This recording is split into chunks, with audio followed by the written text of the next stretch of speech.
Families who cannot afford to purchase presents for their children this Christmas will come to our church, which we transform into a store, or we'll go to one of the Navajo churches, which is transformed into a store.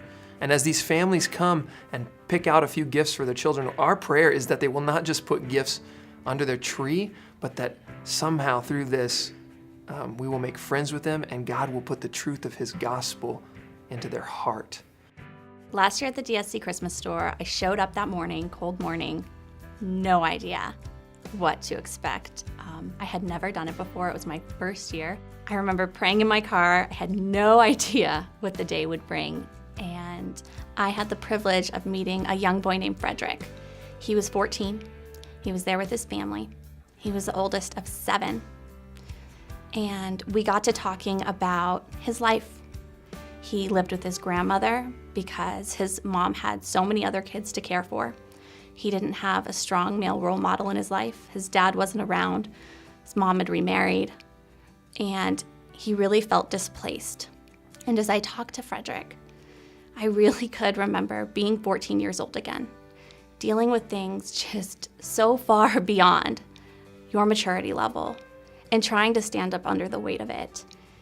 And I remember that feeling of being hopeless and like things wouldn't change and you couldn't make them change because you're just a child. But now, as an adult and as a Christian, I have the hope of Christ. And I carry that with me every day. And so I was able to share that with him, that it is hard. And it may not get any easier for a while, but God is there. And you can hold on to Him. And He is trustworthy. And He is loving. And I haven't seen him again since then. But I pray for him. Pray for his mom. I pray that God will use that day at the Christmas store in his life to change his heart and to give him hope. In order for this mission called the Christmas store to work, we need everyone in the congregation to purchase multiple gifts in order to fill up these stores.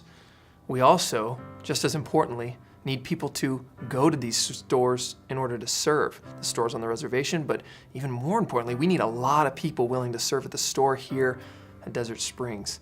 Not just willing to serve, but willing to make a friend with these people that come in the door and to be bold with them, to ask them, can I pray for you? What can I pray for with you? And to be as bold even to invite them for coffee or to invite them to the Christmas Eve service. Our hope is that people will hear about Jesus as we serve them indeed.